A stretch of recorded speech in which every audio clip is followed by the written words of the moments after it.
नमस्कार, नौ की खबर में आपका स्वागत है। आपके साथ मैं हूं शिप्रा झा। राजधानी पटना में बाकरगंज सर्राफा मंडी लूट कांड मामले में पुलिस को बड़ी सफलता हाथ लगी है।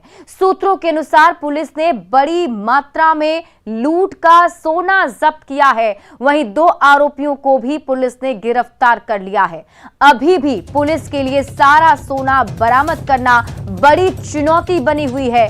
सूत्रों के अनुसार पुलिस की 9 टीम छापेमारी अभियान में जुटी हुई है। एक साथ पुलिस की टीम कई जगहों पर छापेमारी कर रही है। पुलिस ने अब तक दुकान के आसपास लगे करीब 110 सीसीटीवी कैमरों को खंगाला है। वहीं इस गुत्थी को सुलझाने के लिए एसटीएफ और साइबर सेल की भी मदद ली जा रही है। ऐसा पहली बार हुआ है कि पुलिस एक साथ इतने जगहों पर छापेमारी कर रही है। पुलिस ने दुकानदार के सभी करीबियों से गहनता से पूछताछ की। वहीं दुकान के एक स्टाफ से पूरी डिटेल ली गई। जांच में यह पता चला कि घटना के वक्त दुकान में 5 स्टाफ मौजूद थे और ये लुटेरे 3-4 दिन से दुकान का चक्कर लगा रहे थे। अब देखना है कि पुलिस इस लूट की पूरी कहानी को कब तक सबके सामने लाती है।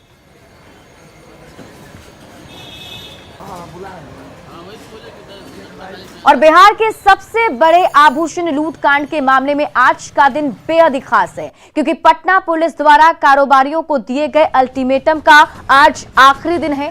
आधिकारिक तौर पर पुलिस अधिकारियों ने भले ही कुछ नहीं कहा हो, लेकिन पुलिस सूत्रों ने इस बात की जानकारी दी कि इस मामले में पटना और जहानाबाद पुलिस की संयुक्त कार्रवाई हुई, जिसमें 2 अपराधी को गिरफ्तार किया गया है। अब आपको बताते हैं अभी तक इस पूरे लूटकांड में क्या कुछ हुआ है। देखिए, 21 जनवरी को ये बड़ी लूट की वारदात को अंजाम दिया गया था।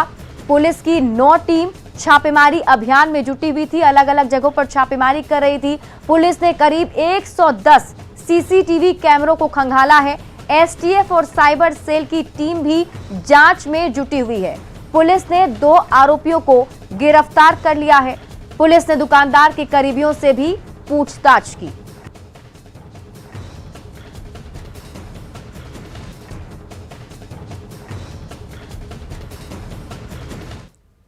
बिहार के सबसे बड़े आभूषण लूट कांड मामले में आज का दिन बेहद ही खास है, क्योंकि पटना पुलिस द्वारा कारोबारियों को दिए गए अल्टीमेटम का आज आखिरी दिन है। आधिकारिक तौर पर पुलिस अधिकारियों ने भले ही कुछ नहीं कहा हो, लेकिन पुलिस सूत्रों ने इस बात की जानकारी दी कि इस मामले में पटना और जहानाबाद पुलिस की संयुक्त कार्रवाई में 2 अपराधी गिरफ्तार किए गए हैं और अच्छा खासा सोना भी बरामद किया गया है। देर रात भी पटना और जहानाबाद की पुलिस ने ताबड़तोड़ छापेमारी की। वहीं सर्राफा कारोबारियों का संगठन आज दोपहर 2 बजे तक आभूषण दुकान बंद रखने का फैसला किया है। इस पूरे मामले पर ज्यादा जानकारी दे रहे हैं हमारे सहयोगी संजय कुमार। इस वक्त हम राजधानी पटना के बाकरगंज इलाके में खड़े हैं और इसी बाकरगंज इलाके में बिहार की अब तक की सबसे बड़ी आभूषण लूटकांड की घटना हुई है। ठीक हमारे सामने एसएस ज्वेलर्स है और इसी एसएस ज्वेलर्स में अपराधियों ने तकरीबन 30 से 35 किलोग्राम सोना और 14 लाख कैश लूट लिए थे। और आज का दिन बेहद खास है, चूंकि पटना पुलिस ने जो कारोबारियों को अल्टीमेटम दिया है, उस लिहाज से आज पटना पुलिस को इस पूरे मामले का खुलासा करना है। ऑन द रिकॉर्ड पुलिस अधिकारी कुछ भी बोलने को तैयार नहीं है, लेकिन जो पुलिस सोर्सेज है उन्होंने न्यूज 18 को इस बात की जानकारी दी है कि इस मामले में 2 अपराधियों की गिरफ्तारी हुई है और 35 किलोग्राम में अच्छा खासा सोना भी रिकवर किया गया है। हालांकि 35 किलोग्राम सोना रिकवर करना पुलिस के लिए अभी चुनौती बनी हुई है और पुलिस अधिकारियों को समझ में नहीं आ रहा है कि 35 किलोग्राम सोना अपराधी कैसे लूट ले गए। बहरहाल जो पीड़ित कारोबारी हैं उन्होंने जो बयान दर्ज करवाया है एफआईआर में, उस आधार पर छापेमारी चल रही है और रात में भी कुछ सोना बरामद हुआ है और देखना होगा आज अल्टीमेटम पूरा हो रहा है। ऐसे में पटना पुलिस आज किस तरह का आधिकारिक खुलासा करती है बिहार के सबसे बड़े लूटकांड में। इधर जो पाटलिपुत्र सर्राफा संघ है उसने आज सभी दुकानें खोलने का फैसला लिया है, लेकिन जो दूसरे संगठन है कैट और जो दूसरे संगठन है कारोबारी आभूषण कारोबारियों के, उन्होंने आज बंद का कॉल किया है और 2 बजे के बाद ही उन्होंने दुकान खोलने का आह्वान किया है। तो देखना होगा इस बंद का कितना इम्पैक्ट होता है, लेकिन निश्चित तौर पर आज का दिन बेहद खास है।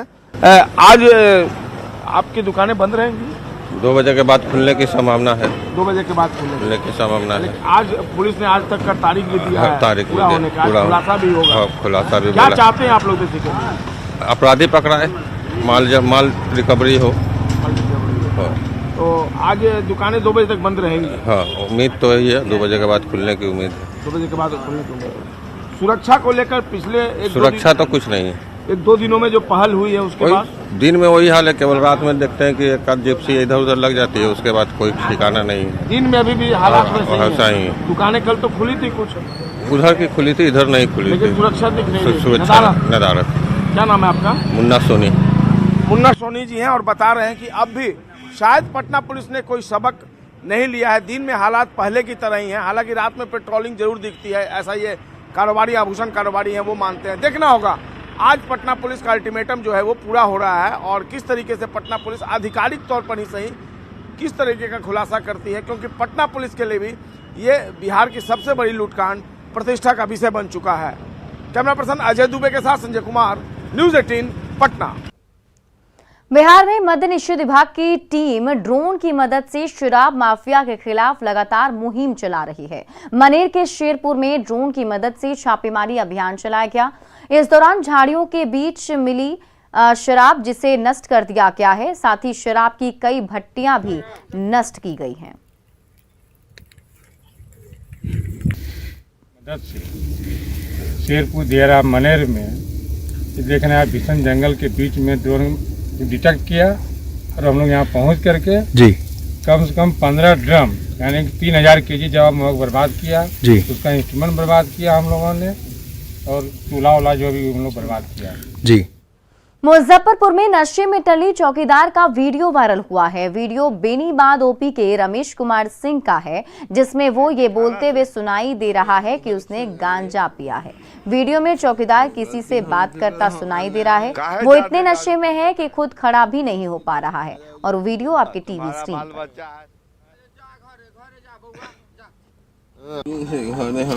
घरे बुलवा दे आदमी कि थाना से ना भाई, हम घर चल जाएंगे। गलती हमसे कर, अन्याय। काहे ज्यादा दारू पी लेता है तुम? दारू नहीं पी ले, गाजा उजा पी ले। तुम्हारा बाल बच्चा है, सब है। जा घरे जा बउआ जा। गणतंत्र दिवस के मौके पर बिहार की नैनी सिंह दिल्ली के राजपथ पर परेड में शामिल होंगी। बीआईटी पटना की छात्रा नैनी सिंह का एनएसएस कैडेट के तौर पर सिलेक्शन हुआ है। नैनी सिंह ने कहा कि राजपथ पर परेड के लिए सिलेक्शन होने पर वे गौरव महसूस कर रही हैं। मुजफ्फरपुर की रहने वाली नैनी ने लोगों से एनएसएस से जुड़ने की अपील की। राष्ट्रीय सेवा योजना द्वारा राजपथ पर 26 जनवरी गणतंत्र दिवस पर चलने हेतु किया गया है। हमारा देश इस वर्ष 75वां गणतंत्र दिवस आज़ादी का अमृत महोत्सव मना रहा है, जिसमें मैं बिहार हमारे राज्य के, हमारे देश के युवाओं को प्रोत्साहित करती हूँ कि वो समाज सेवा से जुड़े और एनएसएस से जुड़े और हमारा सहयोग करें। बिहार के सबसे पिछड़े जिलों में शुमार होने वाले खगड़िया की तस्वीर अब बदलने लगी है। नीति आयोग की रैंकिंग में खगड़िया ने देश में परचम लहराया है। आकांक्षी जिलों की रैंकिंग में खगड़िया प्रथम स्थान पर है और हर तरफ से सराहना पा रहा है। जिले के विकास को लेकर नीति आयोग की ओर से खगड़िया को 10 करोड़ का अतिरिक्त आवंटन भी मिलेगा। रैंकिंग में खगड़िया ने दूसरी बार परचम लहराया है। जिले के डीएम ने आगे भी ऐसे ही बेहतर काम करने का आश्वासन दिया है।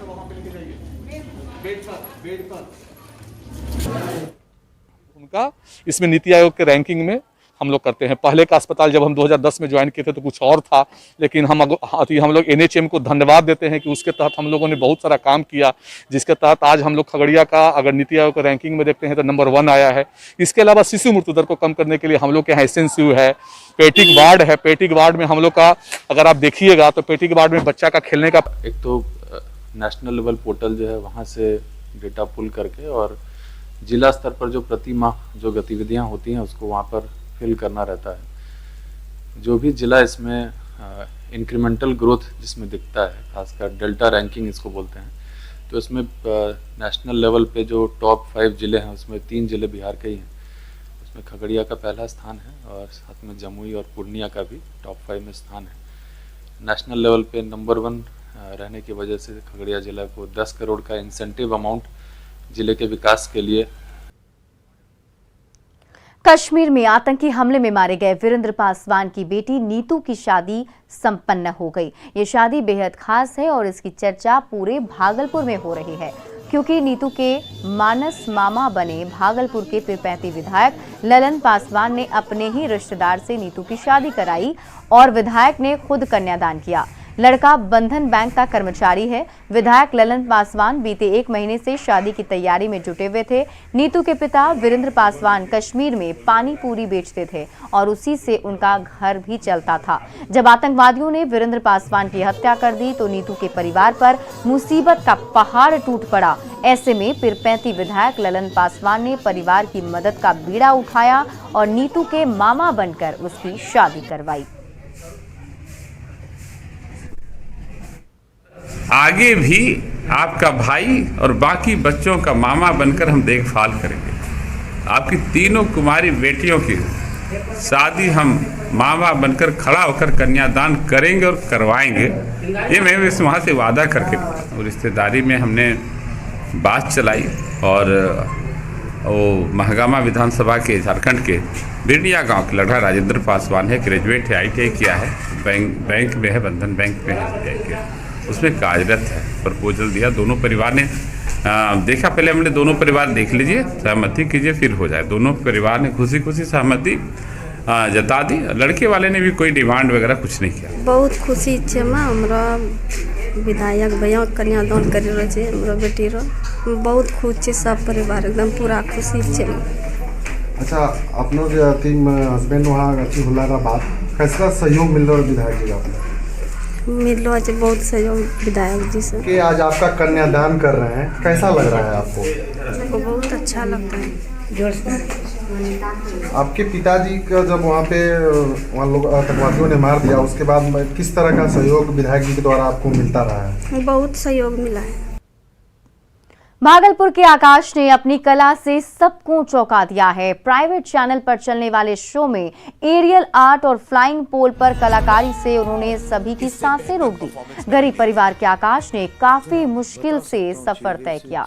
उसके परिजनों ने बताया कि आकाश को काफी मुश्किल से पाला गया और अपनी प्रतिभा से वो आगे बढ़ा। परिवार को उम्मीद है कि वो काफी आगे जाएगा। कोई जगह नहीं थे, पेड़ के पास बहुत दिक्कत से पाले हैं उसको, नहीं पहनने के लिए जूता, नहीं खाने के लिए, बहुत कष्ट से पाले हैं। आज हमको अच्छा लग रहा है कि आप लोग पूरा आदमी हमको आशीर्वाद मिल रहा है पूरा देश का। क्या चाहते हैं कि आकाश आगे बढ़े? मेरा बेटा वही।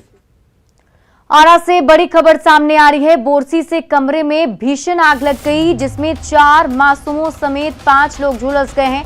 आरा से बड़ी खबर आपको बता रहे हैं। देखिए, बोरसी से कमरे में भीषण आग लग गई, जिसमें बताया जा रहा है कि 4 मासूमों समेत 5 लोग इसमें झुलस गए हैं। हादसे में एक मासूम की मौत भी हो गई है। कमरे में बोरसी जलाकर मां सो रही थी, तभी यह हादसा हुआ। झुलसे लोगों को सदर अस्पताल में फिलहाल भर्ती कराया गया है। चरपोखरी थाना क्षेत्र के सोनवर्षा गांव की घटना बताई जा रही है। तो आग लोग घरों में पुअरा में सुत रहे लोग, आ सुतला के बाद में लोग सुत गए, सुन गोते गोते पकड़ला के बाद लोग होश बेहोश सुत गए। एक बाद पूरा धल लग हंगामा हाला बैला चिल्ला, तो हम अपना घर में सुत रहे दलानी में दौड़ गई है। तो सर थी कि बाप रे बाप का हो गई सब बटाए लगला, तब जाके आग बुतौनी है, धावा दही बुता के बाहर फिर जा। अगर बाद में सब जैसे गाड़ी लेके सदर पहुँचने जाए।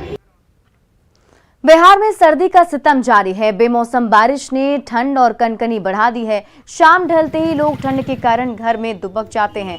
लखीसराय में प्रशासन की तरफ से अलाव की व्यवस्था नहीं की गई थी, लेकिन न्यूज 18 की पहल के बाद प्रशासन ने अलाव की व्यवस्था की, जिससे स्थानीय लोग काफी खुश हैं। स्थानीय लोगों ने न्यूज 18 को इसके लिए धन्यवाद दिया है। लखीसराय में भी सर्दी का सितम लगातार जारी है। 2 दिनों से हो रहे लगातार बारिश ने ठंड और कनकनी को बढ़ा दिया है। शाम ढलते ही लोग अपने अपने घरों में दुबके हैं।